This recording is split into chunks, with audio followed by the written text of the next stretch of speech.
अब ये 7 पर्पस, 7 उद्देश्य जो है हमारे इस्कॉन के, आप उसको अगर सुनेंगे, आप उसको अगर सुनेंगे तो आपको गर्व होगा कि हम इस्कॉन में आ रहे हैं। हम, आपको गर्व होगा और इच्छा होगी कि हम दूसरों को भी जोड़ें, क्योंकि ये साधारण संस्था नहीं है। अभी तक हो सकता है हम लोग सत्संग समझकर हम आ रहे हों, लेकिन अभी पूरी आपको क्लैरिटी मिलेगी कि इस्कॉन क्या चीज़ है, क्या उद्देश्य है उसका, और वो क्या क्या चीज़ों में काम कर रहा है। ठीक है, तो थोड़ा सा बैक हिस्ट्री से हम चर्चा करेंगे, फिर हम धीरे धीरे मेन कथा पर आएंगे। तो क्या हुआ, प्रभुपाद जी ने, उनके गुरु से उनको आदेश मिला कि अब आप क्या करो। पहले क्या था, जब प्रभुपाद जी छोटे थे उनका नाम था अभय बाबू। क्या था? अभय बाबू। तो उनको घर पे बहुत प्रेम से बुलाते थे अभय बाबू। उनकी माताजी पिताजी बहुत प्रेम करते थे, एकदम लाड़ के बेटे थे वो। फिर थोड़े बड़े हुए, बहुत इंटेलिजेंट थे बचपन से ही। कलकत्ता में उन्होंने पढ़ाई की, और फिर धीरे धीरे जब वो नवयुवक बन गए तो उनके साधुओं में श्रद्धा खत्म होती चली गई। बचपन में थी श्रद्धा, उनके पिताजी साधु आदमी थे, तो किसी भी साधु को पकड़ लाते थे, लाल पीले कपड़े वालों को पकड़ लाते थे, दाढ़ी वाले, बड़े बाल वाले, बिना बाल वाले, सबको ले आते थे। क्योंकि पिताजी साधु में श्रद्धा थी, साधु संग करते थे, साधु सेवा करते थे, घर पे बुलाकर भोजन प्रसादी खिलाते थे।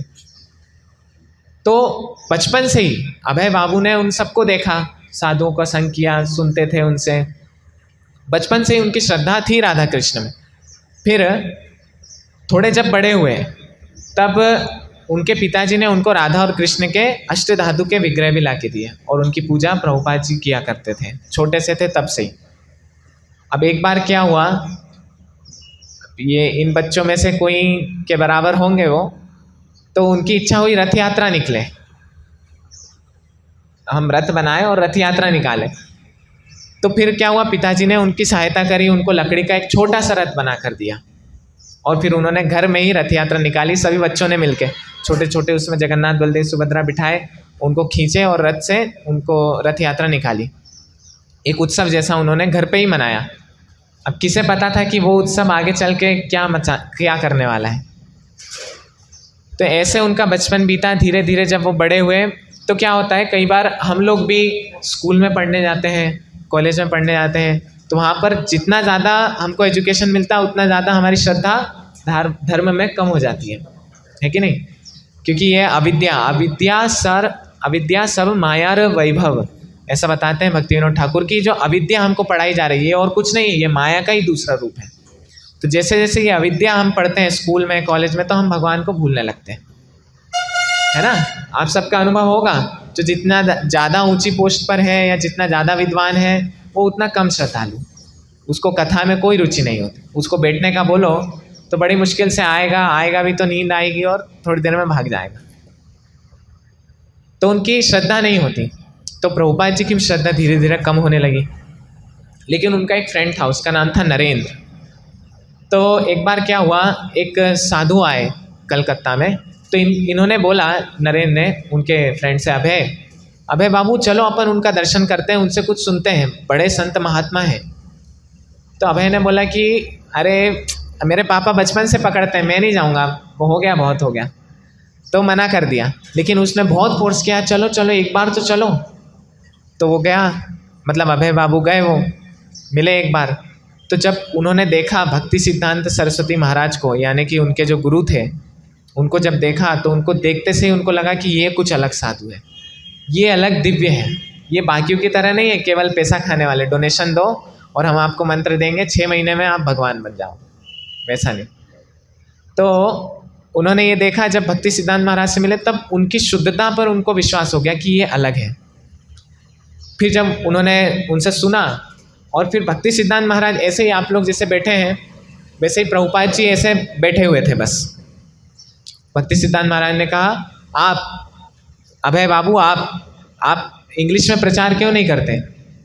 आप इंग्लिश में, आप पढ़े लिखे हो, ग्रंथों को जानते हो, आप ग्रंथों का प्रचार इंग्लिश में, अंग्रेजी भाषा में अनुवाद क्यों नहीं करते? अभय बाबू ने कहा, मैं? मुझसे बोल रहे हैं? बोले हाँ, तुमसे बोल रहे हैं। तो इन्होंने कहा कि अभी हमारा देश तो पराधीन है, हमारा देश अंग्रेजों के अधीन है, हम कैसे प्रचार करेंगे, हमको कौन सुनेगा विदेश में जाएंगे तो बोले ये सब तो बाहरी रूप से चलता रहेगा, लेकिन तुम अपना कार्य शुरू करो। ऐसा उनको तभी बोल दिया जब प्रभुपाद जी केवल 30 या 32 की एज में होंगे, 30-40 के आसपास, जब वो गृहस्थ थे उस समय, उसी समय उनको बोल दिया। फिर प्रभुपाद जी ने निश्चय कर लिया कि ये साधु अलग है, इन्हीं से मैं दीक्षा प्राप्त करूँगा, इन्हीं को मैं गुरु बनाऊँगा।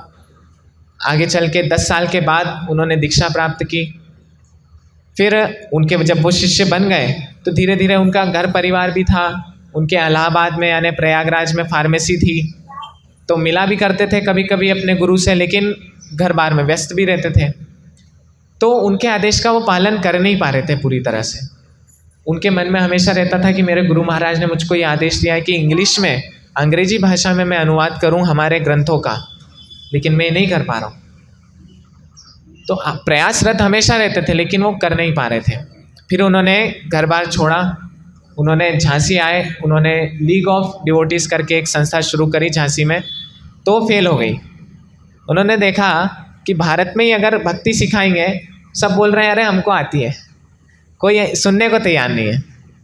कृष्ण का, राम के बारे में बताएंगे कि नाम जप करो, तो हम करते ही हैं, बस माला पे नहीं करते, मन ही मन में तो हमारे चलता ही है, ऐसे लोग बोलते हैं। उन्होंने देखा यार भारत में होगा नहीं। उस समय पर भारत में ये ट्रेंड था कि सब जो बाहर से चीज़ें आती थी सब उसको बहुत पसंद करते थे, इम्पोर्टेड माल है, विदेशी है, वेस्टर्न कंट्री से आया है, अच्छी क्वालिटी, सब वो पसंद करते थे। प्रभुपाद जी ने सोचा कि भक्ति बाहर फैलाएंगे और बाहर से भक्ति को इम्पोर्ट करके लाएंगे, तब सब लोग पकड़ लेंगे। तो उन्होंने यही ठान लिया कि अब यहाँ तो फेल हो रहा है, मुझे फाइनली वही करना होगा जो मेरे गुरु ने कहा था, यानी विदेश जाना ही पड़ेगा। अब यहाँ से सही स्ट्रगल शुरू होता है प्रभुपाद जी का। आप सुनेंगे तो आपके आंखों में आंसू आ जाएंगे, ऐसा स्ट्रगल रहा प्रभुपाद जी। प्रभुपाद जी बचपन से ही थे तो विद्वान, तो उन्होंने जब घर छोड़ा तब अब रहने के लिए कोई स्थान तो चाहिए, तो उन्होंने आश्रम ज्वाइन किया। उन्हीं के गुरु महाराज का आश्रम था दिल्ली के आसपास, तो उन्होंने उनके आश्रम में काम किया और उनके लिए ग्रंथ का अनुवाद करते थे हिंदी में, या शायद कुछ आर्टिकल पत्रिका में वो लिखते थे। तो क्या हुआ, इतना आर्टिकल लिखते थे, लोगों को प्रचार करते थे, उनको बांटते थे, क्योंकि प्रभुपाद जी का विजन तो बहुत बड़ा था आगे तक। बाकी महाराज, उनके जो गुरु महाराज हैं, उनके अलग अलग शिष्य थे, वो इतना एक्टिव नहीं थे इस चीज़ को लेके, प्रचार को लेके, है कि नहीं। अब अपन इस्कॉन के साधु लोग ही इतना अपने को पड़ी है कि बाहर जाओ, प्रचार करो, लोगों को बुलाओ, कीर्तन करो, प्रसाद बांटो। बाहर के आश्रम के लोग को देख लीजिए आप, खाए पिए सोए हैं, यही दिनचर्या होती है। और सुबह उठ के आरती पूजा कर ली मंदिर की, दोपहर में सो रहे हैं, फिर शाम को कुछ बनाया, प्रसाद भोग लगाया, टिंग टिंग टिंग टिंग, फिर सो गए। ये दिनचर्या रहती थी। तो उनके गुरु भाई का जो आश्रम था, उनका भी यही दिनचर्या थी। अब प्रभुपाद जी ऐसे साधु नहीं थे, उनका मन में था कि बहुत बड़ा उनका विजन था कि आगे चल के मेरे को ऐसा अंतर्राष्ट्रीय कृष्ण भावनामृत संघ खड़ा करना है जो पूरे विश्व में प्रचार करे, लेकिन ये लोग साथ दे नहीं रहे। तो अब प्रभुपाद जी खुद ही अपने पूरे 100% देकर आर्टिकल्स लिखते थे, उनको बाहर बड़े बड़े लोगों से मिलते थे, उनको बांटते थे, उनसे स्पॉन्सरशिप लिया करते थे। लेकिन क्या हुआ आप पता है, इतना करने के बाद वो आश्रम के लोगों ने, जब प्रभुपाद जी ने उनसे नया धोती कुर्ता का सेट मांगा कि मैं बाहर जाता हूँ लोगों से मिलने, जेंटलमैन होना चाहिए, ऐसे थोड़ी आए और फटे पुराने, अरे साधु हैं, गरीब हैं, ये सब नहीं करते। इसलिए देखिए हम लोग सब अच्छे वस्त्र पहनते हैं, साफ सुथरे वस्त्र पहनते हैं, जेंटलमैन लगना चाहिए। ऐसा नहीं कि गरीब साधु कोई आए, किसी के घर ही जाए और वो भगाई दे दूर से, नहीं, ऐसा साधु नहीं होना। तो प्रभुपाद जी का ये विजन रहता था। तो वो अब उनको नया धोती कुर्ता सेट चाहिए। अब इनसे जब मांगा आश्रम वालों से कि मैं आपके लिए इतना कुछ कर रहा हूँ, मुझे बड़े बड़े लोगों से मिलना रहता है, तो मांगा तो मना कर दिया। बोले हम लोग यहाँ ज़बरदस्ती, अब आश्रम में लोगों का ऐसा रहता है कि एक लुंगी लपेटते हैं और एक चद्दर ऊपर से डाल लेते हैं, बस उसी में दिन भर कुकिंग की, और डीटी वर्शिप में भी वो उसको लपेट के हो गया, बाहर जाना ही नहीं, तो फिर क्या इतना। तो उनका ऐसा था, लेकिन प्रभुपाद जी अलग थे। तो उन्होंने क्या किया, आश्रम वालों ने गुरु महाराज को पत्र लिख दिया कि इनको नया धोती कुर्ता सेट चाहिए। अब बताइए, इनके पास आश्रम नहीं खुद का, नया धोती कुर्ता, हम तो ऐसे ही लुंगी लपेट के काम चलाते हैं, इनको नया चाहिए। तो इन्होंने उनको लिख दिया और इनको मना कर दिया कि हम नहीं दे पाएंगे आपको। तो प्रभुपाद जी को इतना बुरा लगा कि मैं इतना कुछ कर रहा हूँ यहाँ के लिए, लेकिन ये कुछ मुझे नया वस्त्र जब मांगा तो वो भी मुझे नहीं दे पाए, नहीं देना चाह रहे, सीधी बात, देना ही नहीं चाह रहे। क्योंकि ऐसा नहीं है कि पैसे नहीं थे, पैसे थे, सब खाने पीने सोने में ही जाते थे। तो नहीं दिया, प्रभुपाद जी वहाँ से चले गए। फिर अकेले उन्होंने अपनी जर्नी शुरू करी, अकेले खुद। जब संन्यास उनका हो चुका था, उसके बाद जब वो विदेश नहीं गए, उन्होंने पहले भारत में ही और ट्राई किया। दिल्ली में छिप्पीवाड़ा मंदिर में वो रहते थे, और फिर वहाँ पर ये जो back to Godhead magazines हैं, एक दो रखी है वहाँ टेबल पे, आप देख सकते हैं जाते हुए। तो वो मैगजीन को छापने के लिए खुद ही उसमें लिखते थे, खुद ही प्रिंटिंग प्रेस तक जाते थे, फिर उसका डिस्ट्रीब्यूशन भी खुद ही करते थे, सब कुछ वो खुद करते थे अकेला, वन मैन आर्मी। कई बार धूप में, ऐसी कितनी धूप है बाहर अभी, कई बार धूप में आके उनको चक्कर आते थे, गिर जाते थे, कोई पूछने वाला नहीं होता था। ये तक जीवन देखा उस विश्व गुरु ने, जो कि आज इस बार कुंभ मेला में विश्व गुरु का उनको उपाधि मिली। तो ऐसे आचार्य जो कि पहले इस तरह से उन्होंने अपना जीवन बिताया। फिर जब वो छिप्पीवाड़ा मंदिर में रहते थे, मैगजीन्स बांटते थे लोगों को, कृष्ण भावनामृत प्रचार करना, भक्ति के बारे में सिखाने का प्रयास कर रहे थे, तो वो भी सक्सेस हो नहीं रहा था। एक बार किसी व्यक्ति ने उनको बोला कि स्वामी जी आप ये क्या छोटे छोटे मैगजीन बांट रहे हो, आप पुस्तकें निकालो। तो उनको वो बात अपने हृदय पे लगी और उनके गुरु महाराज का स्मरण हो गया कि मेरे गुरु ने पुस्तकें लिखने का ही बोला था, लगता है मुझे पुस्तकें लिखकर ही कुछ सक्सेस मिल पाएगी। तो उन्होंने फिर उस बात को गंभीरता से लिया। फिर वो आ गए वृंदावन में राधा दामोदर मंदिर है, उसमें प्रभुपाद जी का एक रूम है। उस रूम को प्रभुपाद जी ने उस समय कुछ रुपए में, 4-5 रुपये, पता नहीं कितना एग्जैक्ट, उतने में रेंट पर लिया था। उससे पहले भी वृंदावन में लिया था उन्होंने दूसरे मंदिर में, लेकिन वहाँ पर उतनी फैसिलिटी थी नहीं। लेकिन राधा दामोदर में आए, रूप गोस्वामी की समाधि थी वहाँ पर, तो उनको प्रणाम करते थे और उनसे बहुत शक्ति उनको प्राप्त होती थी। रूप गोस्वामी की समाधि के पास उनको प्रणाम करते थे, फिर वहीं पे ग्रंथ लिखा करते थे। उन्होंने भागवतम का पहला स्कंद यहीं पर ट्रांसलेट कर लिया था वृंदावन में, भगवत गीता भी यहीं पर ट्रांसलेट कर ली थी अंग्रेजी भाषा में। और कुछ कुछ पुस्तकें, छोटी छोटी पुस्तकें, जैसे अन्य ग्रहों की सुगम यात्रा, easy journey to other planets, इसको जन्म मृत्यु से परे, ये कुछ कुछ पुस्तकें उन्होंने वृंदावन में ही रह के अंग्रेजी भाषा में अनुवाद उसका कर चुके थे। अब वो पूरी तरह तैयार थे, उनके पास कुछ था कि अब वो इसको लेकर के विदेश में जा सके। अब विदेश जाने का पूरा उन्होंने मन बना लिया। उनके पास ग्रंथ भी है और जिस तरह से वो प्रचार करेंगे उसका अनुभव भी है, एक्सपीरियंस भी है। कई सारे शास्त्र अब वो पढ़ चुके थे, एकदम निपुण हो चुके थे। फिर अब उनको विदेश जाना था, तो विदेश कैसे जाएं, ये समस्या आ रही थी। तो उन्होंने प्रयास किया, एयरलाइन से तो जा नहीं सकते, पैसा है नहीं। तो जैसे तैसे राधा दामोदर में भी जब वो रहते थे, तो अपना मंदिर का रेंट निकालने के लिए कुछ भिक्षा मांगते थे और राधा दामोदर मंदिर वालों को देते थे, और वहाँ पर रहते थे, खुद का भोजन बनाते थे और भगवान को भोग लगा के पाते थे। लेकिन अब विदेश जाना कोई छोटी बात नहीं थी।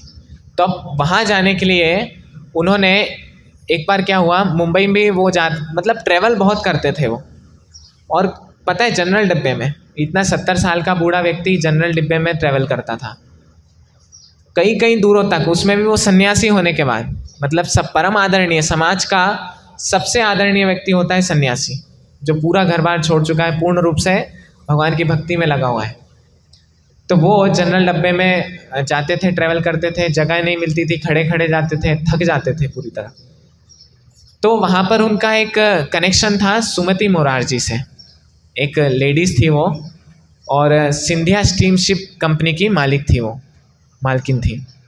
तो वहाँ पर उनका कनेक्शन था। अब वो वहाँ पर गए, उनका आदर सत्कार हुआ। स्वामी जी आप मेरे पिता के सदृश हैं, आप आइए बैठिए, बहुत आदर करती थी। लेकिन प्रभुपाद जी ने जैसे ही बोला मुझको विदेश जाना है, स्वामी जी कैसी पागलों जैसी बात कर रहे हैं आप, इस उम्र में वृंदावन छोड़ करके कोई विदेश जाता है क्या? नहीं नहीं नहीं, मैं नहीं पहुंचाऊंगी आपको, आप मेरे पिता के जैसे हैं, आपको कुछ हो गया तो वहाँ पे कौन इसकी जिम्मेदार होगा? मैं जिम्मेदार होंगी, सारा पाप मुझे लगेगा। प्रभुपाद जी फिर भी जिद पर अड़े रहे कि नहीं मुझको जाना है जाना है। वो मना करती रही, मना ही कर दिया उसने, बाहर भेज दिया उनको। नहीं नहीं स्वामी जी आप जाइए, बिल्कुल नहीं, ऐसा नहीं करूँगी मैं, आपको विदेश किसी भी हालत में नहीं भेज सकती मैं। फिर प्रभुपाद जी बाहर आ गए, बाहर बैठे बैठे उन्होंने अनशन करने का निर्णय कर लिया, कुछ खा नहीं रहे।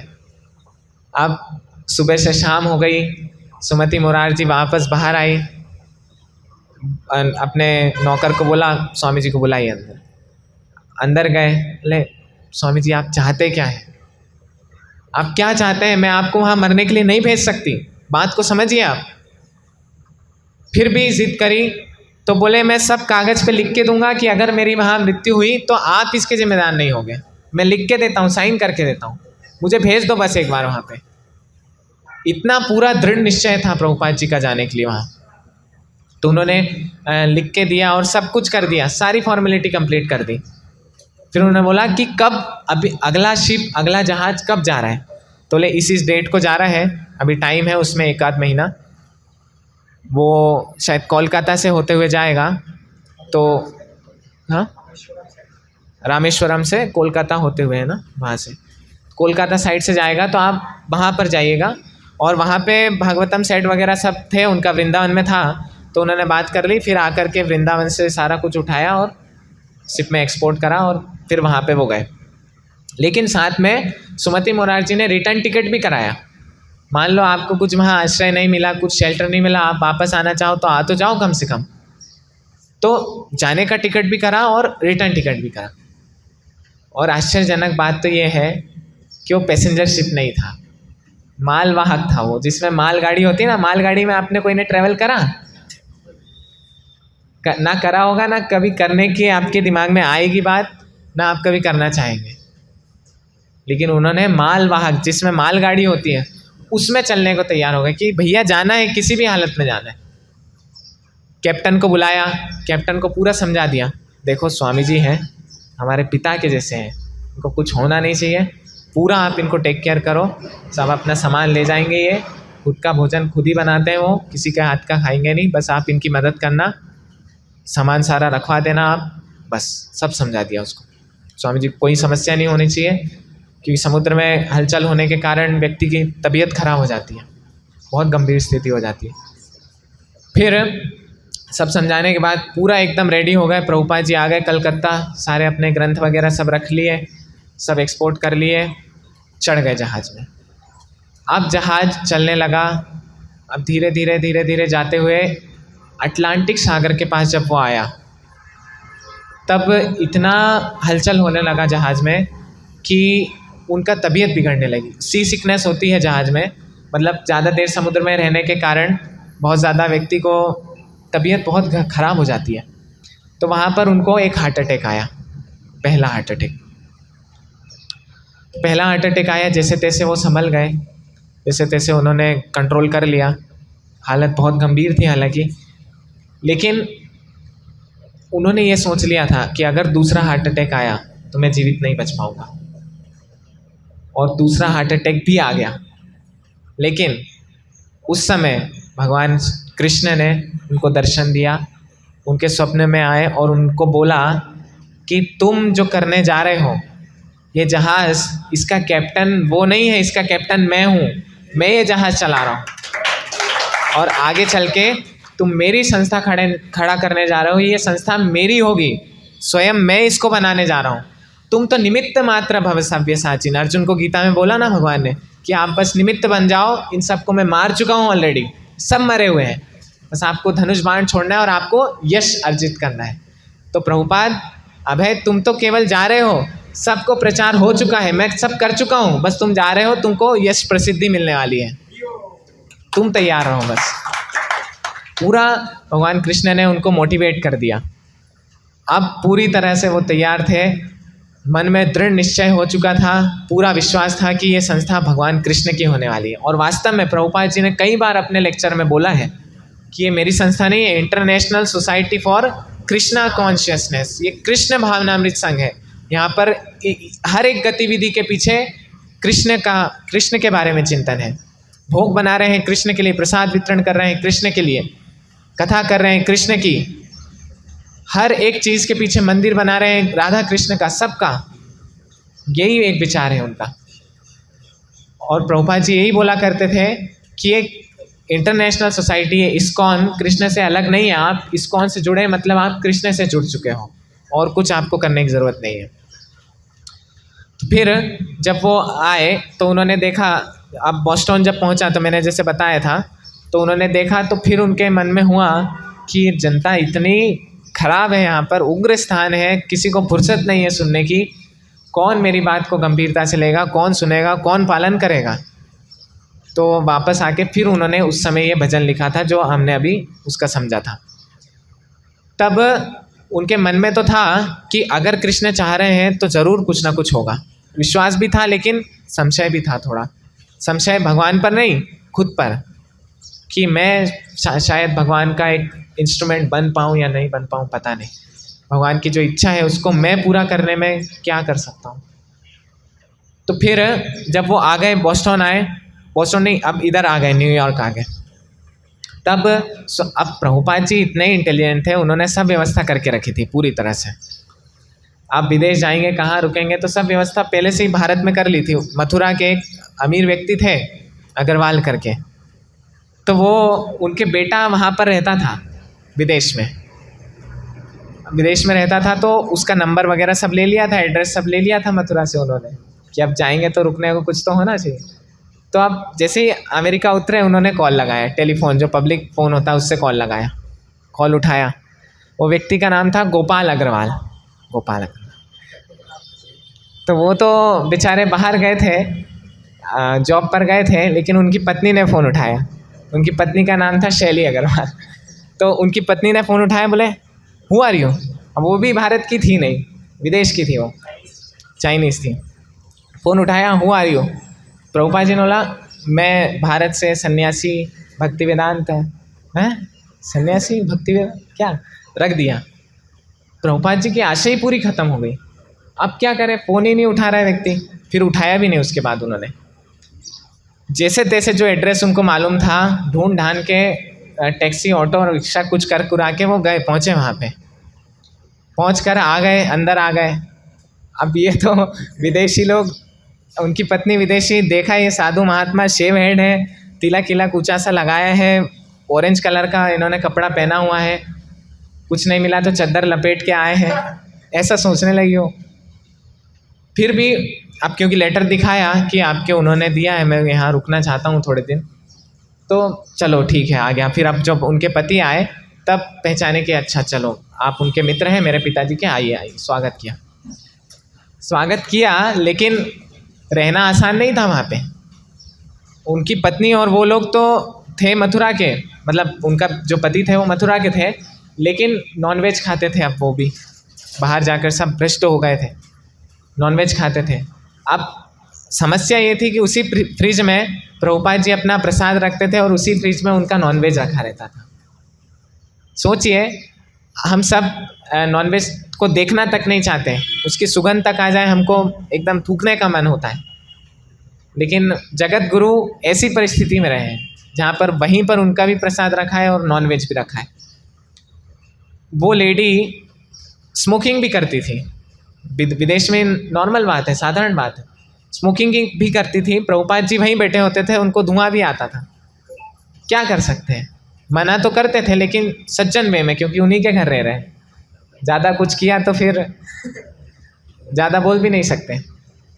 लेकिन हाँ, धीरे धीरे जब स्वामी जी वहाँ पर थोड़ा समय बीतने लगा, तो क्योंकि प्रभुपाद का नेचर इतना अच्छा था, स्वभाव इतना अच्छा था, सबको प्रेम देते थे, भले ही कोई बुरा हो भला हो कैसा भी हो, सबको प्रेम देते थे। फिर उन्होंने, अब क्योंकि वो नए थे सबके लिए, तो उनसे लोग सुनने के लिए बहुत इच्छुक रहते थे कि भारत में आपका कैसा रहता है, आप कौन है, कहाँ से हैं, क्यों यहाँ पे आए, सब उनसे सुनने के लिए लालायित रहते थे। तो अब ये भी, उनकी पत्नी पति, ये सब सुनते सुनते थोड़ा थोड़ा मन इनका भी सुधार होने लगा। अब आस पड़ोस में भी स्वामी जी को लेकर जाते थे कि हमारे यहाँ स्वामी जी रुके हैं, आप आओ थोड़ा देखो। तो प्रभुपाद जी यहाँ पर आकर के देश मतलब बाहर आस पड़ोस में देकर थोड़ा लेक्चर वगैरह करने लगे, लोग इकट्ठा होने लगे, कीर्तन के बारे में बताते थे कि ये हरे कृष्ण महामंत्र है, भगवान की ध्वनि है, भगवान का नाम है। अब वो कौन जाने कृष्ण कौन राम, कुछ पता नहीं उनको। तो फिर बताते थे कि कृष्ण यानी भगवान है, जो सुप्रीम पर्सनैलिटी है, जो परम भगवान है, उनका नाम कृष्ण होता है। उनके कई सारे नाम हैं लेकिन सर्वोच्च नाम है भगवान कृष्ण, तो इस नाम से हम उनको बुलाते हैं। अलग लोग, मुसलमान लोग अलग नाम से उनको बुलाते हैं, लेकिन मुख्य नाम है कृष्ण। ऐसे करके बहुत बढ़िया बढ़िया बातें उनको समझाते थे, तो सब लोग उनसे बहुत प्रेम करने लगे। लेकिन उनका उद्देश्य पूरा नहीं हो पा रहा था, कहीं ना कहीं कमी थी। अब वो लेकर के तो आए थे 40 रुपये, लेकिन क्या हुआ कि जब वो शिप में थे तभी उन्होंने एक सेट भागवतम का कैप्टन को वहीं प्रचार कर दिया था और उससे डोनेशन ले लिया था। उसको ये नहीं बोला कि भागवतम का ये सेट है, इसमें 18 वॉल्यूम है, 18 स्कंद 18 भागों में है ये, तो इसकी इतनी कीमत, ये नहीं बोला। उन्होंने बोला कि ये मैं आपको दे रहा हूँ, आप जो चाहे डोनेशन दे दो। तो प्रभुपाद जी ने भाई उसको प्रचार भी करा और उससे डबल पैसा ले लिया था। ऐसा नहीं उसकी जस्ट कीमत ही ली। हम तो भगवत गीता वगैरह का भी वितरण करते हैं तो थोड़ा बहुत तो चाहते हैं कि एक्स्ट्रा दे वो, लेकिन देते नहीं है तो ले दे के फिर वही कीमत पे जितने में अपने को पड़ती है वो देना पड़ता है। अपने को प्रचार करना है, प्रॉफिट वाली ऑर्गेनाइजेशन नहीं है। लेकिन केवल 50-60 रुपये अपन एक्स्ट्रा मांगते हैं ताकि यहाँ की जो गतिविधियाँ हैं वो चल सकें। ये केवल एक सोर्स है उसका, आप सब जो भी डोनेशन करते हैं उससे भी वो काम होते हैं। तो फिर उसको भागवतम सेट दे दिया, कुछ पैसे उनके पास आ गए थे। तो अब उनके मन में इच्छा थी कि यहाँ से बात बनेगी नहीं, क्योंकि वो मेन शहर नहीं था उतना। उनके मन में था कि न्यूयॉर्क जाऊँ मैं, वहाँ पे प्रचार शुरू करें। तो अब वहाँ गए, धीरे धीरे वहाँ पे कुछ आश्रय तो मिल नहीं रहा था, हिप्पीज़ के बीच में रहते थे, उनको थोड़ा कुछ बना कर खिलाते थे। एक दो लोग उनके साथ आ गए शुरू में। तो एक उन्होंने 26th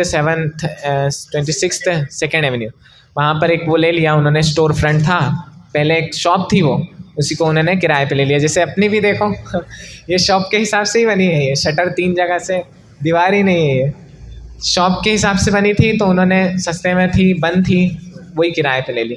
अपन ने भी ले लिया इसको। फिर उन्होंने वहाँ पे धीरे धीरे, ऐसे अपन वीकली प्रोग्राम करते हैं वैसे उन्होंने शुरू किया।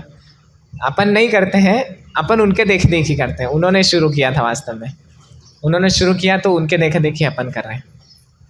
तो ऐसे उन्होंने फिर वहाँ पे वीकली प्रोग्राम्स करे। अब गीता और रामायण इनका तो नाम नहीं सुना लोगों ने, तो इनके बारे में सुनने क्यों आएंगे लोग, है कि नहीं। तो उन्होंने क्या किया, कीर्तन वगैरह करते थे बाहर, कभी हिप्पीज़ के बीच में जाकर, हिप्पीज़ भी क्या, वो तो भूत प्रेत जैसे थे वो सब, उनके बीच में जाकर के कीर्तन करते थे। तो वो उनको भी आनंद आता था। ऐसा करते हुए थोड़ा तो नशे में मुंह हिलाते थे, कृष्णा राम बोल दिया करते थे।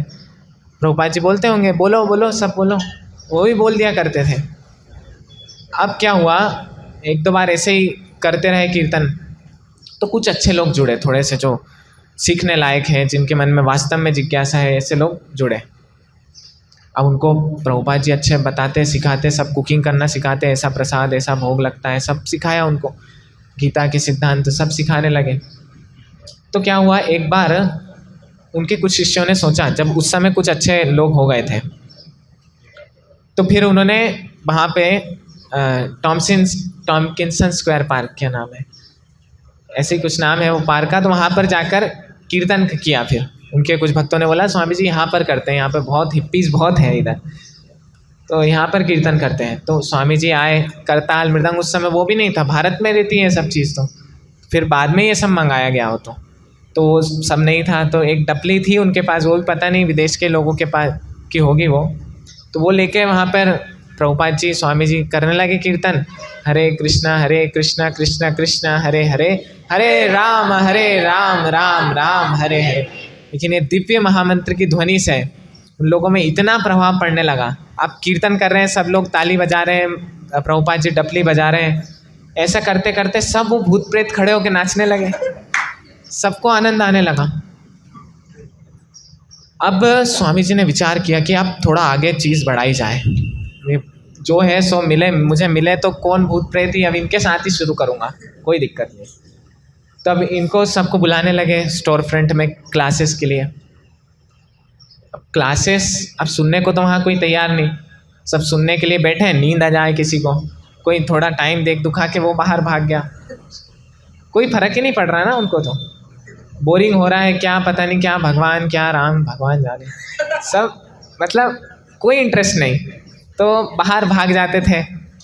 तो क्या किया, प्रभुपाद जी ने गुलाब जामुन बनाते थे, बहुत मीठे मीठे एकदम लाल लाल गर्मा गर्म तल के, नए नए फ्रेश एकदम गुलाब जामुन बनाते थे।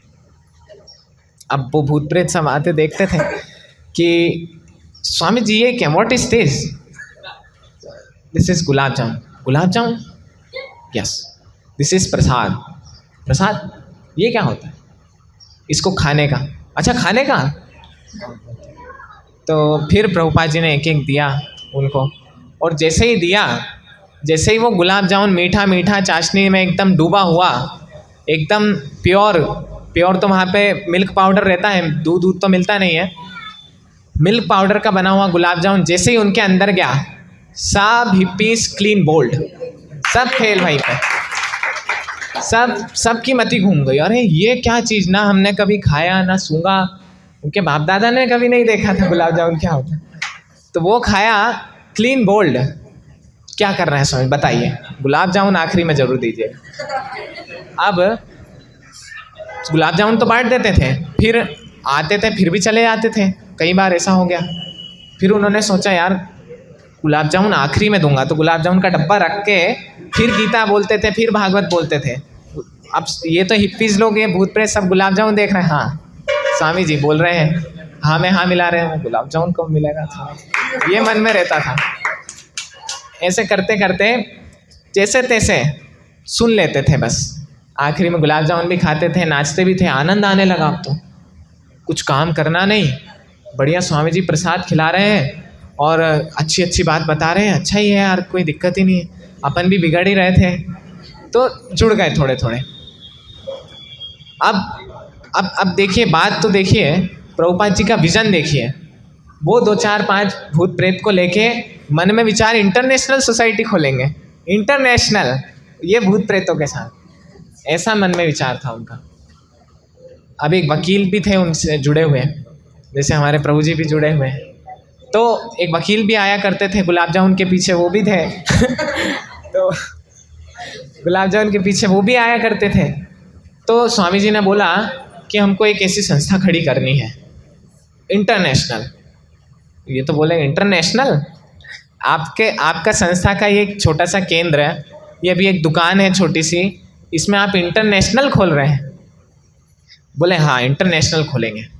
बोले अच्छा तो ठीक है, लेकिन आपके अलावा उसमें और भी ट्रस्टी चाहिए। ट्रस्टी कौन है आपके? प्रभुपाद जी ने पीछे देखा, प्रभुपाद जी ने देखा ये भूत प्रेत यही ट्रस्टी बनेंगे। फिर वकील को बोला कि यही है मेरे ट्रस्टी, पीछे दिखा के बोला, बोले ये आर दे ट्रस्ट वर्दी, ये इन पे ट्रस्ट भी कर सकते हो और इनको ट्रस्ट बना रहे हो, आप ट्रस्टी बना रहे हो? बोले नहीं नहीं, जो भी है सब यही बढ़ाएंगे आगे, करो आप तो रजिस्ट्रेशन करो, संस्था को रजिस्टर करो। अब उन्होंने रजिस्ट्रेशन कर दिया ISKCON international society for Krishna consciousness नाम से, ये अंतर्राष्ट्रीय कृष्ण भावनामृत संघ 1966 अगस्त में रजिस्टर हो गया। अब इस्कॉन के साथ कई लोग ऐसे जुड़ने लगे, शुरू में सब ऐसे ही थे, लेकिन धीरे धीरे प्रभुपाद जी के मार्गदर्शन से शुद्ध भक्त जो होता है वो सुधार ला सकता है। हम लोग भी कहाँ कुछ थे, हमको कुछ आता नहीं था, स्कूल में पढ़ रहे थे, गलियों में घूमते थे और कई चीज़ें बाहर की चीज़ें खाया करते थे, कुछ भी पहनते थे, ओढ़ते थे, बाल ढंग से रहते नहीं थे। देखिए उनकी कृपा से हम भी आज थोड़ा सुधर गए। आप सब जो भी आ रहे हैं, आपका भी लाइफस्टाइल हेयर स्टाइल दोनों आगे चेंज हो जाएगा, चिंता मत करिए। तो ऐसे उनके मार्गदर्शन से वो सुधरने लगे धीरे धीरे। अब जो हमारा मेन विषय था 7 पर्पसेस ऑफ इस्कॉन, ये प्रभुपाद जी ने उस समय पर बताया था, जो कि आज इस्कॉन इस पर काम कर रहा है और इसको फुलफिल कर रहा है। वो 7 पर्पस उस समय जब रजिस्टर की जा रही थी संस्था, तब प्रभुपाद जी ने उनको बताए थे। तो सोचिए, प्रभुपाद जी ने ऐसे कुछ भूत प्रेतों को लेके 7 पर्पस बताए। वो पर्पस भी ऐसे थे, आप सुनेंगे तो लगेगा कि यार उस समय पर ऐसी स्थिति में कोई व्यक्ति इतना ऊंचा कोई सोच सकता है क्या। उस पर हम चर्चा करते हैं। वो आप सबको मैं मोबाइल पर शेयर कर रहा हूँ, आप सब वो निकाल लीजिए। हम उसको देखेंगे कि 7 उद्देश्य इस्कॉन के क्या है।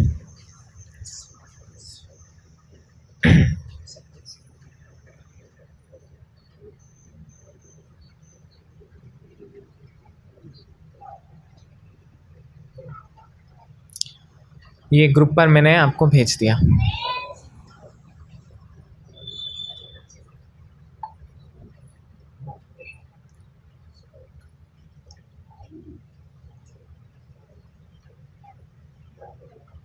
देखिए, विश्व में हमारे भारत में ही कई सारी संस्थाएं हैं, और नाम नहीं लूँगा, आप सब जानते हैं हमारे हरदा में भी कई सारी संस्थाएं।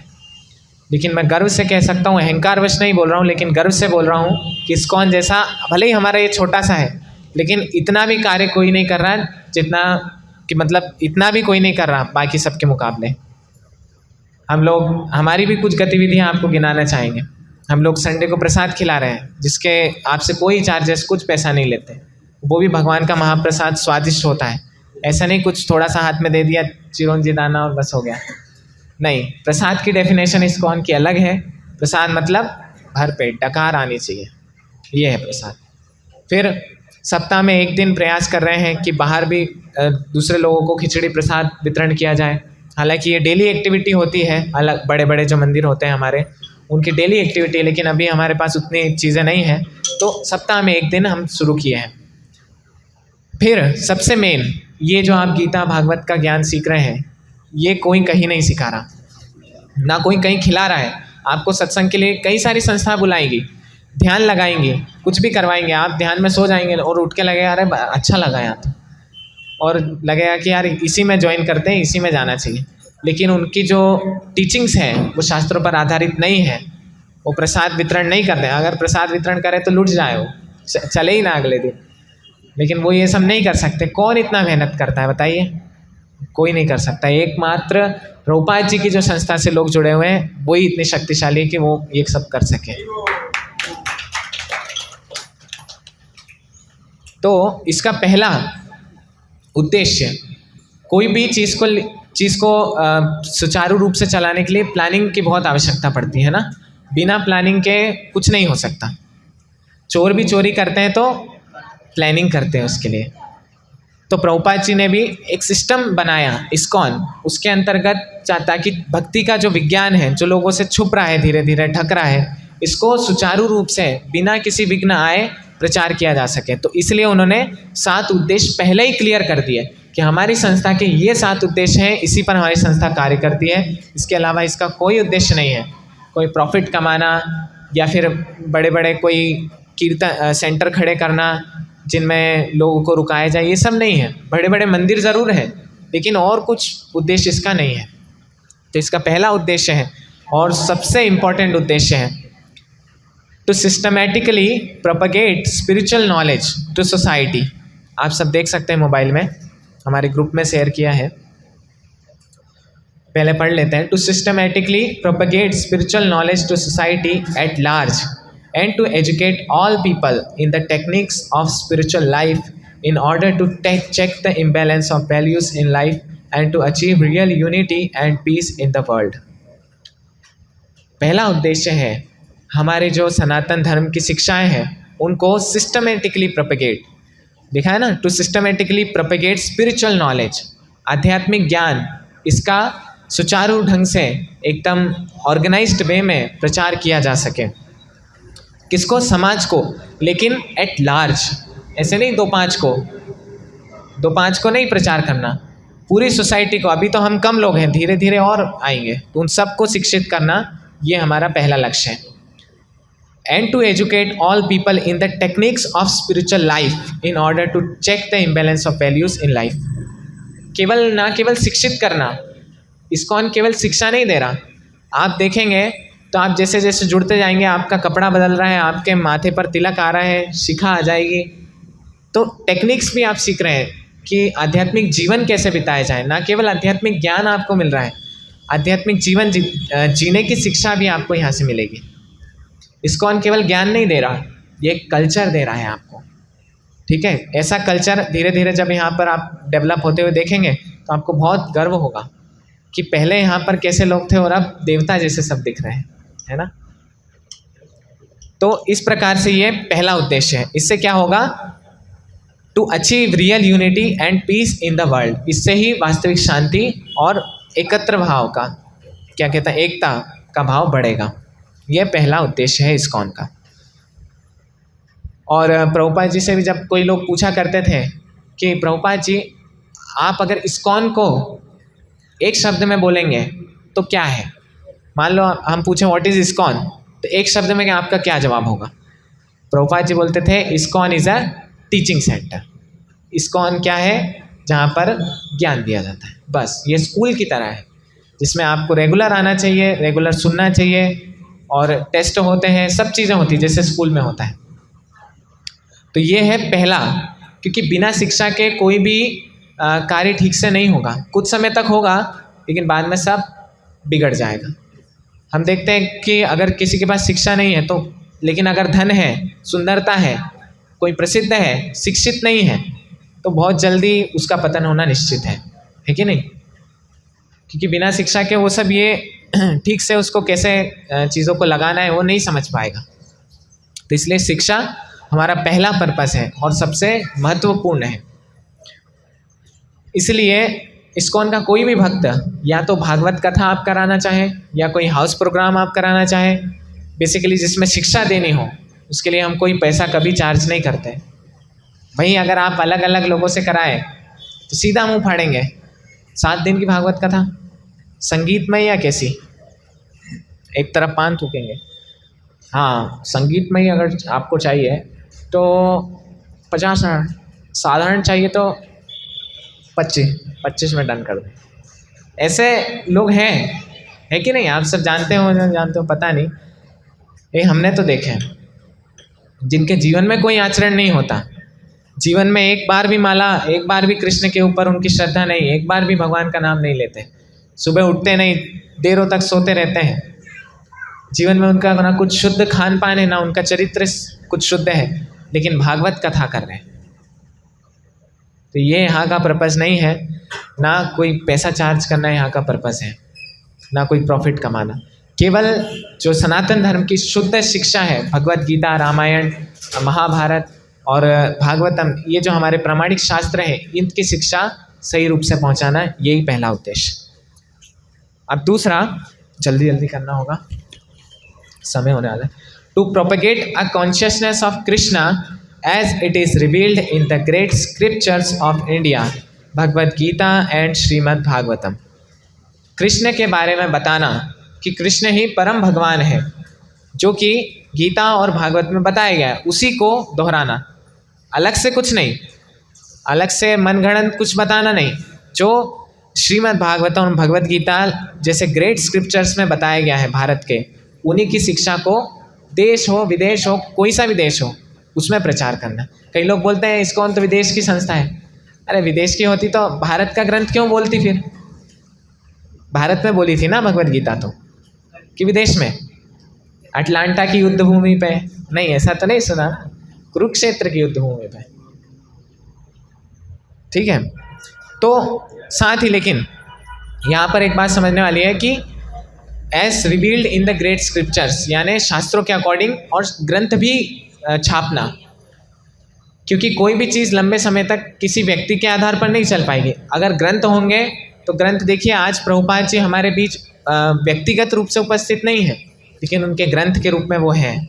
हम उनको पढ़ेंगे तो हम प्रभुपाद जी से डायरेक्ट सुनने का अनुभव कर सकते हैं, और ये ग्रंथ आने वाले 10,000 साल तक चलने वाले हैं, ठीक है। तो ये हमारे बीच है, तो ये संस्था बहुत लंबी जाएगी। इसलिए ग्रंथ के रूप में भक्ति का प्रचार करना, इसलिए हम लोग इतना ग्रंथ का साहित्य हमारे पास बहुत सारा रखा होता है, भगवत गीता, रामायण, कृष्ण बुक, और भी कई कई छोटे छोटे बुक्स जो कि उन्हीं का एक पार्ट है, वो सब उपलब्ध है। क्यों? क्योंकि ग्रंथ के रूप में जब प्रचार होगा तो परमानेंट होगा, ग्रंथ का कभी नाश नहीं होता, है ना। तो पहला सनातन धर्म की शिक्षा देना, दूसरा ग्रंथ के द्वारा शिक्षा देना, फिर तीसरा to bring the members of the society together with each other and nearer to Krishna the prime entity, thus developing the idea within the members and humanity at large that each soul is part and parcel of the quality of Godhead Krishna। तो सबको ये बताना कि हम सारे जीवात्मा कौन हैं, भगवान के अंश हैं। क्या हैं? अंश हैं। और इसलिए हम सब आपस में भाई बहन हैं, भाई बहन के जैसे हैं। इसलिए हम सबको आपस में एकता भाव रखना, ये एकता भाव का एक समाज खड़ा करना, ये एक तीसरा पर्पस है। तो हम देख सकते हैं अभी तो हमारा हरदा का इस्कॉन का समाज छोटा है, लेकिन आप जाएंगे हमारे इस्कॉन उज्जैन मंदिर या वृंदावन या कहीं भी आप जाएंगे तो आप देखेंगे भक्तों का ही समाज है। जैसे बाहर कोई लोग यादव समाज, राजपूत समाज, बहुत सारे लोग उसमें रहते हैं और अपने समाज को आगे बढ़ाने के लिए, कुछ कार्यक्रम करने के लिए सब डोनेशन देते हैं, सब अपना अपना काम करते हैं। ऐसे ही इस्कॉन का एक समाज खड़ा करना, ये प्रभुपाद जी का तीसरा उद्देश्य है, जो कि फुलफिल हो रहा है। पहला, दूसरा, तीसरा सब हो रहा है। इस्कॉन का समाज मतलब कि ऐसा नहीं इस्कॉन का सील लग गया हम इस्कॉन के समाज, नहीं, हम कृष्ण के अंश हैं, सब लोग कृष्ण के अंश हैं। तो जब ऐसे सब लोग सोचेंगे तो सब लोग एक दूसरे को प्रेम कर पाएंगे, किसी के द्वारा किसी के अंदर ईर्ष्या द्वेष ये सब नहीं रहेगा। फिर चौथा, to teach and encourage the sankirtan movement, congregational chanting of the holy name of God as revealed in the teachings of Lord Shri Chaitanya महाप्रभु।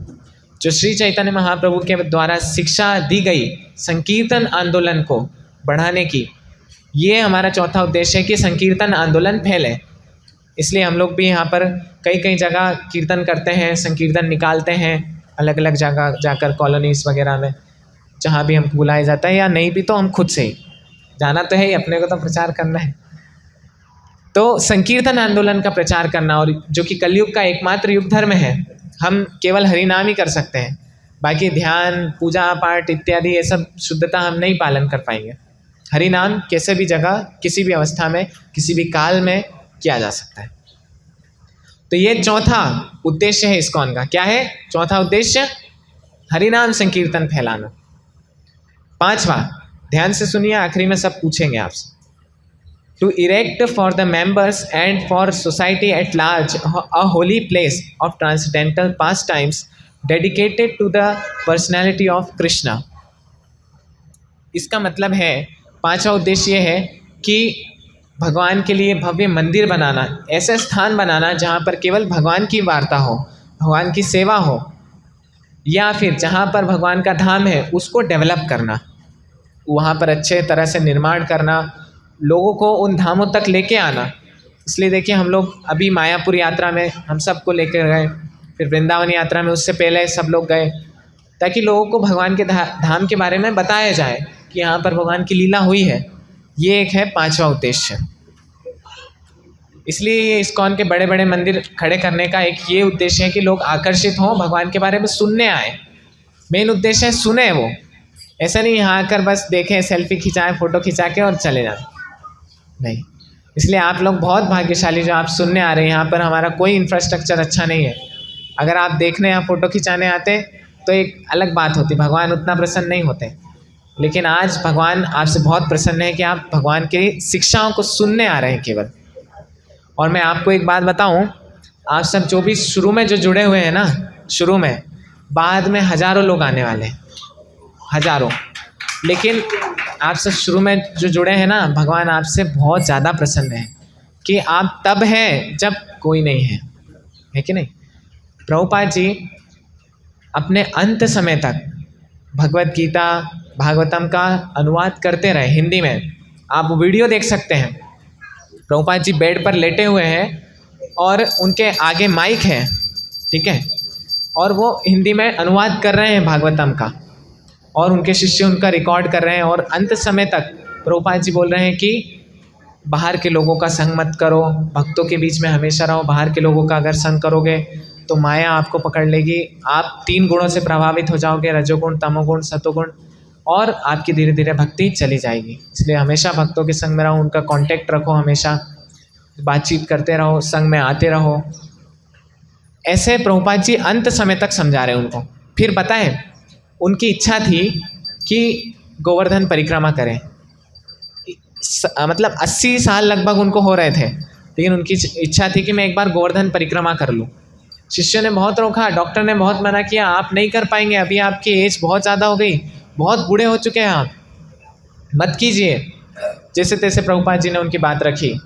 फिर उन्होंने एक चीज़ और कही उस समय, ये आखिरी के ही दिनों में, उन्होंने अपनी अंगूठी निकाली और बोले कि अंगूठी या घड़ी, घड़ी पता है, घड़ी निकाली और उन्होंने, क्योंकि अंगूठी तो उन्होंने गोपाल कृष्ण महाराज को दी थी, उन्हीं के दूसरे शिष्य जो थे, तो उन्होंने उनकी, प्रभुपाद ने अपनी घड़ी निकाली और अंत समय में उन्होंने अपने शिष्यों को बोला कि ये तुम उनको देना, जॉर्ज हैरिसन को। उस लड़के ने मेरी बहुत सहायता की थी।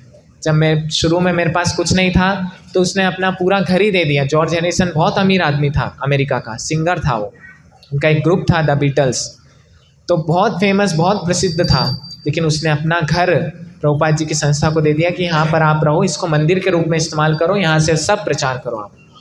तो ये घर उन्होंने प्रभुपाद जी को दे दिया। तो अंत समय तक उस साधु को उस लड़के की याद रही कि ये घड़ी आप उसको देना, क्योंकि जब मेरे पास कोई नहीं था तब वो था। तो आप सब बहुत भाग्यशाली हैं, आपको भगवान चाहकर भी नहीं भुला पाएंगे, ना प्रभुपाद भुला पाएंगे, क्योंकि आप तब हैं जब कोई नहीं है। आने वाले समय में बहुत लोग आने वाले, इसमें कोई संशय मत रखिए आप। काफ़ी सारे लोग आएंगे, काफ़ी जुड़ेंगे, लाखों लोग, ये पूरा हरदा का नक्शा बदल जाएगा, ये होने वाला है। और ये मैंने, ये भगवान कृष्ण सब कर चुके हैं, हम तो बस निमित्त बन रहे हैं, है ना। इसलिए आप जुड़े रहिए और सेवा को अपने बढ़ाइए, क्योंकि जो सेवा करेगा उसी को सारा यश मिलेगा। कल को मान लीजिए पूरा मंदिर बन के खड़ा हो गया, सब कई सारे भक्त हैं और हम पीछे पीछे ही रह गए, कल को हम देखेंगे हमने तो कुछ कर ही नहीं पाए, हमारा जीवन ही निकल गया। हम भी नए नए लोगों को जोड़ते हैं, प्रचार करते हैं, कीर्तन में जाते हैं, प्रसाद बनाने में सहायता करते हैं। और आपको बताने, और आपको एक बात और बताऊं, ये जो लोग कर रहे हैं ना, जो यहाँ पर आकर सुबह सेवा करते हैं, या जो बाद में हम कीर्तन में जाते हैं, बाहर जाते हैं, जो हर सेवा में पार्टिसिपेट करते हैं, अलग अलग सेवाओं में, उन लोगों की भक्ति भी बहुत खिल रही है, बहुत बढ़ रही है उनकी भक्ति। क्योंकि सेवा करने से धीरे धीरे हमारा हृदय शुद्ध होता है, और शुद्ध हृदय से भगवान का भजन निर्विघ्न होता है। तो इसलिए जो जितनी सेवा करेगा उसको उतना मेवा मिलेगा। तो प्रभुपाद भगवान कृष्ण आपके ऋण को कभी नहीं भूल पाएंगे, और केवल ऐसे साधु का प्रिय बनकर ही हम कृष्ण के प्रिय बन पाएंगे। कृष्ण ने तो कई सारे उसमें लिखे हैं अपने टिक मार के कि सर्वधर्मान परित्यज्य माम एकम शरणम भज, सारे धर्मों को त्यागो और फिर मेरी शरण में आओ, फिर मैं तुमको सारे पापों से मुक्त करूँगा। तो क्या हम सर्वधर्म त्याग सकते हैं? हमारा गृहस्थ धर्म त्याग सकते हैं? हमारा पिता धर्म, पुत्र धर्म, ये नहीं त्याग सकते। लेकिन हम शुद्ध भक्त की शरण ग्रहण करें, शुद्ध भक्त जैसा चाहें वैसा अगर करें तो भगवान फिर स्वीकार कर लेंगे। हम भगवान के पास जाएंगे, प्रभुपाद बोलेंगे अपना ही आदमी है, आने दो। कृष्ण बोलेंगे ठीक है चलो। अपना क्या, अपनी क्या हैसियत कृष्ण को अप्रोच कर पाए? नहीं कर सकते। बिना भक्त के भगवान को कभी प्राप्त नहीं किया जा सकता। समय हो रहा है, जल्दी जल्दी हमें करना है। तो पांचवा उद्देश्य ये था। फिर छठा, to bring the members closer together for the purpose of teaching a simpler natural way of life.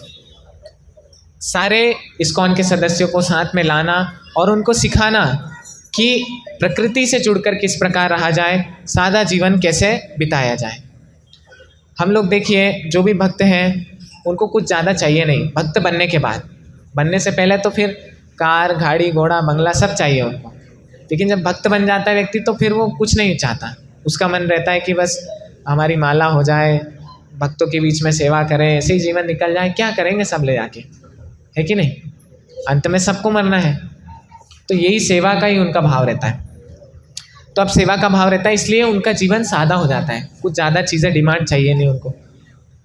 तो प्रभुपाद जी का छठा उद्देश्य है कि सबका जीवन सादा रहे लेकिन विचार उच्च रहे। आज लोगों का विचार भी उच्च नहीं है, ना जीवन भी उच्च नहीं है, सब दोनों ही घटिया हो चुका है। ऐसा नहीं होना चाहिए। और इस छठे उद्देश्य को पूरा करने के लिए इस्कॉन के कई सारे ऐसी जगह हैं जहाँ पर कई एकड़ों का लैंड लेकर रखा है, 10, 12, 15 एकड़ जितना भी, उसको खरीद लिया। फिर वहाँ पर एक पूरा समाज रहता है भक्तों का, मान लीजिए 50-100 सब भक्त रहते हैं वहाँ पे। खेती करते हैं बैलगाड़ी से, खेती करके उगाते हैं, खाते हैं, केवल हरि नाम करते हैं, भागवत ग्रंथ ये सब पढ़ते हैं, भगवान के बारे में चर्चा करते हैं, सो जाते हैं। ये सादा जीवन प्रभुपाद जी ने इसको इंकरेज किया कि आप इस प्रकार से भी जी सकते हैं। हमको नहीं है ज़रूरत ये लाइट, पंखा, बिजली इत्यादि की, हम बिना इन सब के भी अपना जीवन गुजार सकते हैं। इसकी ट्रेनिंग देना ये प्रभुपाद जी का छठा उद्देश्य है। और ये भी कई जगह हो रहा है। विदेश में न्यू जर्सी करके एक जगह है, तो वहाँ पर कई सारा लैंड इस्कॉन ने खरीद लिया और उसको नाम दे दिया न्यू वृंदावन। और वहाँ पर जैसे वृंदावन में वन होता है, पूरा वन है, एग्रीकल्चर लैंड है, वहाँ पे भक्त एग्रीकल्चर करते हैं बिना ट्रैक्टर, बिना कुछ मशीनों का उपयोग करें। भारत में भी ऐसी कई कई जगह ले ली है जहाँ पर बिना ट्रैक्टर, मशीनों, इवन इलेक्ट्रिसिटी तक का उपयोग नहीं करते। नंदीग्राम भोपाल के पास और भक्तिग्राम गुजरात में है शायद, वहाँ पर ऐसे कई कई जगह हैं। सातवां, with a view towards achieving the aforementioned purposes to publish and distribute periodicals, magazine, books and other writings। अब सातवां उद्देश्य ये है कि ये जो छठे 6 उद्देश्य ऊपर बताए गए, इन सबको पूरा करने के लिए गीता छापना, मैगजीन छापना, बुक छापना और इन सब का पब्लिकेशन करना और डिस्ट्रीब्यूशन करना, ये है सातवां उद्देश्य। तो इन सातों उद्देश्य को लेकर के भूत प्रेतों के साथ प्रभुपाद जी ने उस समय इस्कॉन की संस्था को रजिस्टर किया। और इतना लंबा विजन ये साधारण व्यक्ति का नहीं हो सकता। एक और एकमात्र ऐसे आचार्य, ऐसे जगत गुरु, शुद्ध भक्त का ही ऐसा विचार हो सकता है। तो इसी के साथ ये 7 उद्देश्य हैं। अगर आप में से किसी का इनमें से कुछ प्रश्न है तो पूछ सकते हैं, नहीं तो हम विराम करते हैं। किसी को कोई पूछना है कि ये उद्देश्य क्या है, इसके बारे में समझ नहीं आया, क्या क्या चीज़ है, इस प्रकार। तो आपका कोई प्रश्न नहीं, मेरा आपसे एक प्रश्न है। ये 7 उद्देश्य वाली कोई संस्था आपको दिखती है? मैं बड़ाई नहीं कर रहा हूँ, मेरी संस्था की बड़ाई नहीं कर रहा हूँ। आपको दिखती हो तो बता सकते हैं।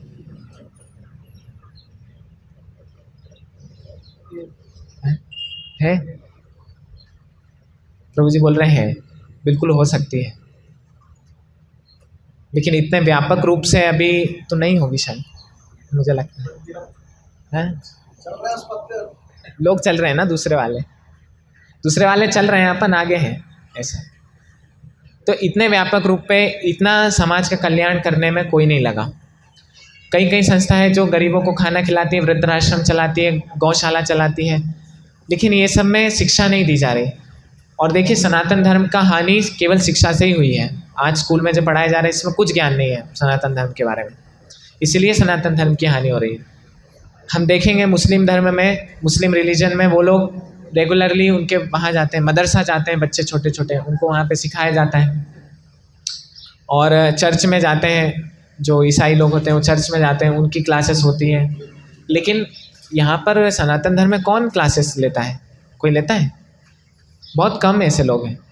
लेकिन आप देखेंगे इस्कॉन में डेली क्लासेस होती है, सुबह भागवतम की क्लासेस, शाम को भगवत गीता की क्लासेस, यहाँ पर भी होती है हमारे हरदा में, और अन्य अन्य मंदिरों में भी होती है। हाँ हाँ,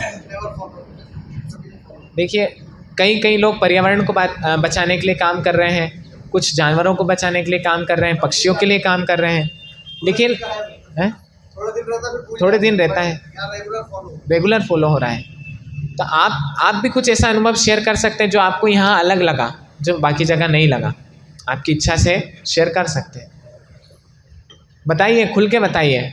हम प्रभुपाद जी के सामने उनकी संस्था की बड़ाई करेंगे तो उनको अच्छा लगेगा ना। सही लोग जुड़ रहे हैं। ये अच्छी लगी कि भाई संस्था का उद्देश्य कमाना है, लाभ कमाना नहीं, एक जीवन जीने की शैली को सिखाना।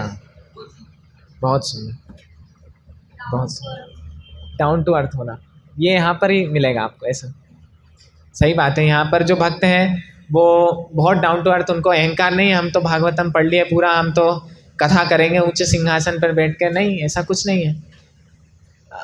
अभी मैं कुछ कथा बोल रहा हूँ, बाहर के लोग होते हैं तो ऐसा रहता है कि हमको प्रणाम भी करो, फिर फिर वो उठ के जाते हैं, सब पैर छूते हैं, फिर वो उठ के जाते हैं और चले ही जाते हैं। वो तो बाद में कुछ सेवा एवा थोड़ी करते हैं, प्रसाद बांटना या ऐसा वैसा कुछ नहीं होता। लेकिन अपन तो, या जो मैं हूँ या कोई भी भक्त है, ऐसे कथा करते हैं, हाँ चीफ गेस्ट की तरह वो रहते हैं। लेकिन बाकी लोग जो इस्कॉन में कथा करते हैं, बताते हैं, वो खुद भी झाड़ू लगाते हैं, खुद भी सब्जियां काटते हैं। सादा जीवन है, कोई आडंबर, कोई दिखावा नहीं, ये यहाँ पर आपको देखने को मिलेगा। और आपको अगर दिखा हो तो बता सकते हैं।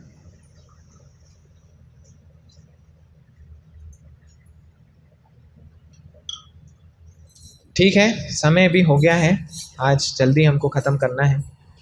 तो इन 7 उद्देश्यों को आप ध्यान रखिए, और इस बात को आप भी ध्यान में रखिए कि इस्कॉन साधारण संस्था नहीं है, पूर्ण रूप से ये कृष्ण की संस्था है, कृष्ण के द्वारा ही ये चलाई जा रही है। इसमें जुड़े रहिए, भागवतम, गीता, इन सबको सीखिए, भगवान को जानिए, अपना जीवन सार्थक करिए, और औरों को भी जोड़िए, औरों को भी लेकर आइए, औरों को भी जीवन धन्य बनाइए।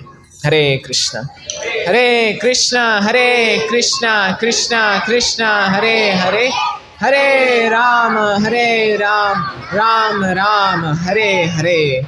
श्रील प्रभुपाद की, श्री राधा श्याम सुंदर भगवान की।